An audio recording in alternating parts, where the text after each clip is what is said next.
ఒక్కసారి కొమ్మూరి గోల్డ్ కి కాల్ చేయండి. తాకట్లో ఉన్న మీ బంగారాన్ని విడిపించి మార్కెట్ ప్రైస్ కి వాళ్ళు కొనుక్కుని మిగతా డబ్బులు మీకు ఇచ్చేస్తారు. వేదిక పైన మేమందరం కూర్చోగలుగుతున్నామంటే దాని వెనకాల వేదిక ముందలున్న తెలుగుదేశం పార్టీ కార్యకర్తల కష్టం, చెమట ఉంది. ఎన్ని రకాలుగా ఇబ్బంది పెట్టినా, ఎత్తిన పసుపు జెండా దించకుండా, మడిమ తిప్పకుండా తెలుగుదేశం పార్టీకి కాపలా కాసింది తెలుగుదేశం పార్టీ కార్యకర్తలే. మీకు ఎంత చేసినా మీ రుణం నేను తీర్చుకోలేను.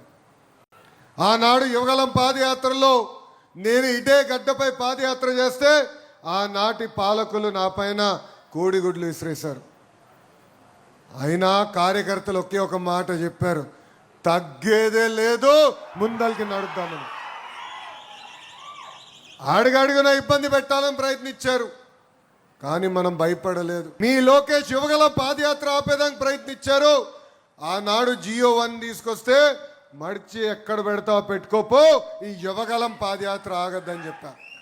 ఎప్పుడూ ఊహించిన విధంగా 175 స్థానాల్లో మనం పోటీ చేస్తే 164 స్థానాలు మనం కైవసం చేసుకుంటాం జరిగింది.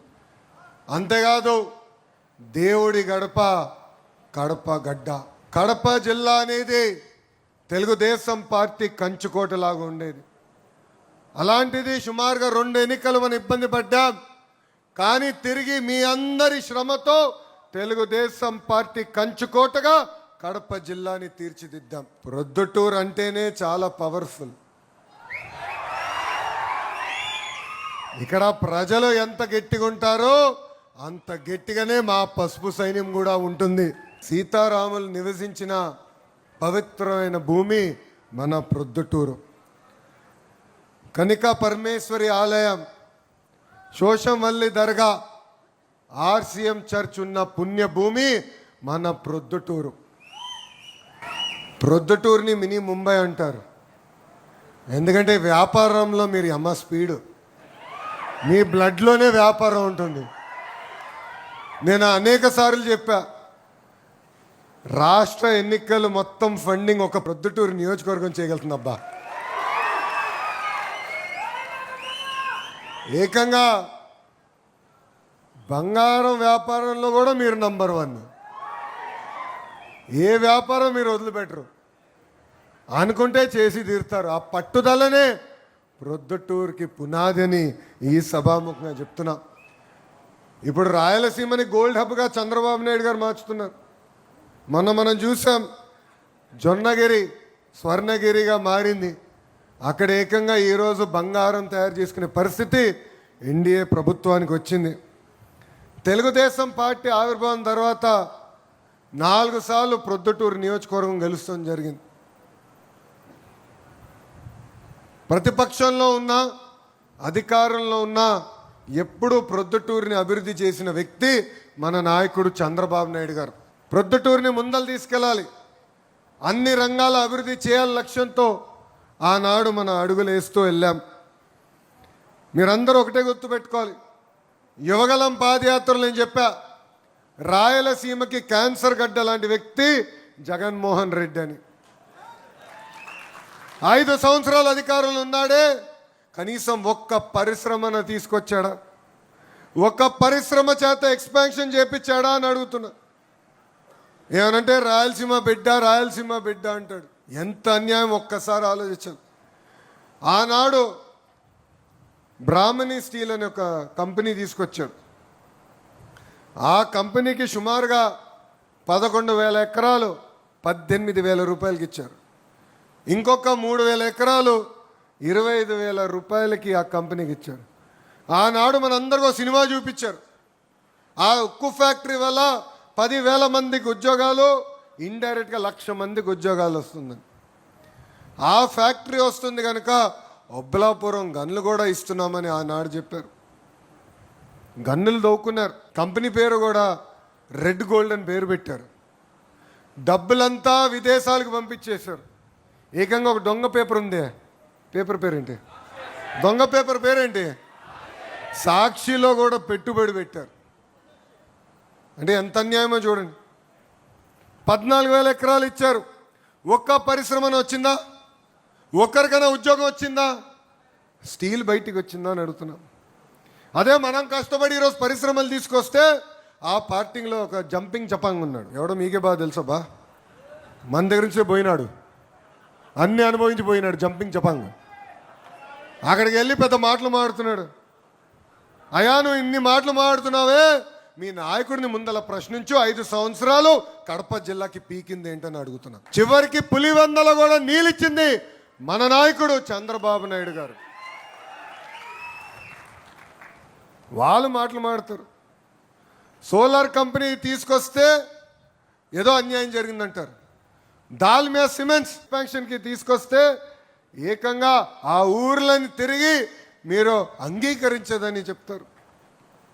ఇన్ఫ్యాక్ట్ అదే నాయకులు అధికారులు ఉన్నప్పుడు ఆ ఫ్యాక్టరీకి లీగల్ నోటీస్ పంపించి ఎందుకు మిమ్మల్ని మూయకూడదని కూడా నోటీస్ ఇష్యూ చేశారు. అడిగాను ఆ కంపెనీ యజమాని, ఎందుకు వచ్చింది అబ్బా నీకు లీగల్ నోటీస్ అంటే, నెల మామూలు పంపించమన్నారు, నేను ఇవ్వనని చెప్పాను, అందుకే నాకు లీగల్ నోటీస్ ఇచ్చారబ్బా అని చెప్పాడు.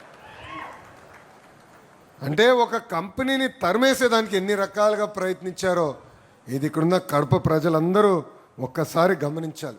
అదే మన ముఖ్యమంత్రి చంద్రబాబు నాయుడు గారు 4వ ప్రమాణ స్వీకారం చేసిన వెంటనే ఏకంగా జేఎస్డబ్ల్యూ పనులు పరిగెత్తిస్తున్నాం. ఎస్ఏఎల్ ద్వారా ఈరోజు సోలార్ విద్యుత్ తయారు చేసే పరిశ్రమను తీసుకొచ్చాం.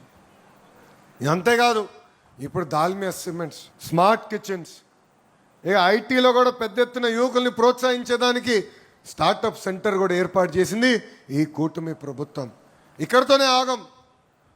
కడప జిల్లాకి పరిశ్రమలు తీసుకొస్తాం. హార్టికల్చర్లో కూడా పెద్ద ఎత్తున ప్రోత్సహించే బాధ్యత మనం తీసుకుంటామని ఈ సభాముఖంగా మీ అందరికీ తెలియజేస్తున్నాం. గొడ్డలి పార్టీ అధికారంలో ఉన్నప్పుడు ప్రొద్దుటూరు నియోజకవర్గంలో ఏం జరిగిందో ఒక్కసారి మనం అందరం గమనించాలి. ఎందుకంటే మనం కూడా మర్చిపోతాం. ఈరోజు పోలీస్ సోదరులందరూ సెల్యూట్ కొట్టినప్పుడు కష్టకాలాలు మర్చిపోతాం.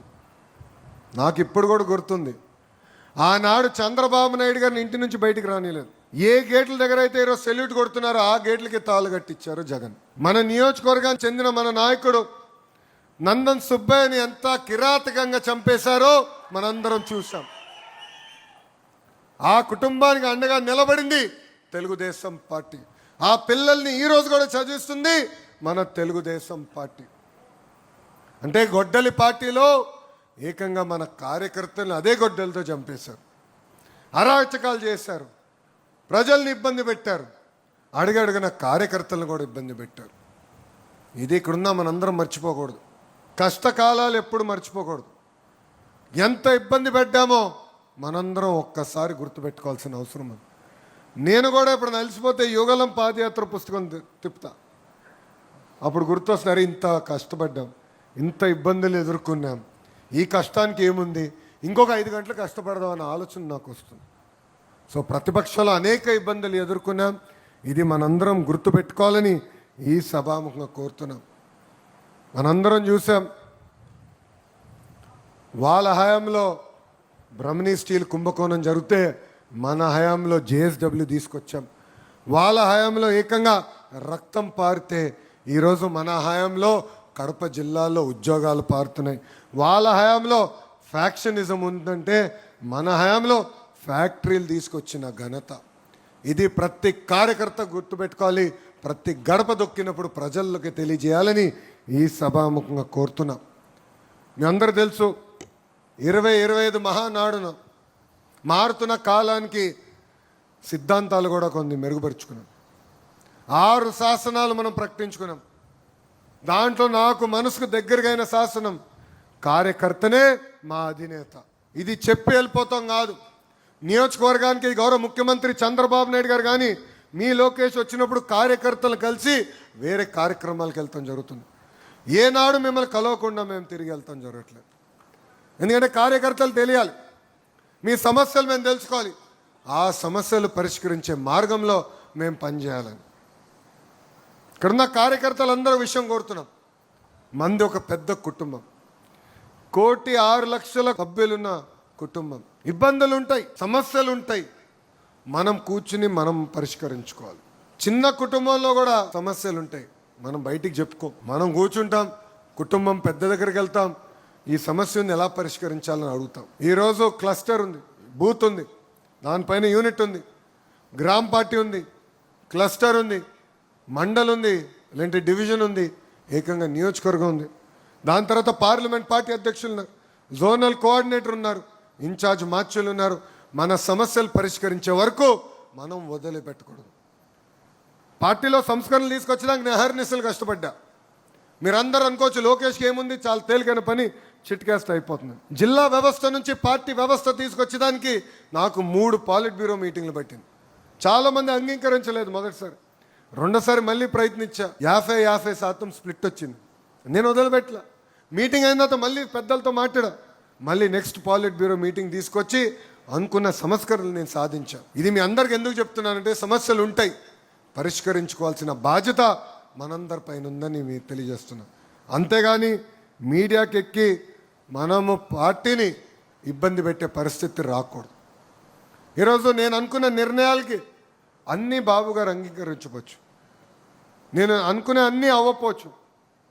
బాబు గారితో నేను చర్చిస్తా 4 గోడల మధ్యన, బాబు గారితో హోరాహోరీగా మాడతా 4 గోడల మధ్యన. బయటికి వచ్చిన తర్వాత ఒకే నినాదం, జై తెలుగుదేశం, జై చంద్రబాబు నాయుడు గారు.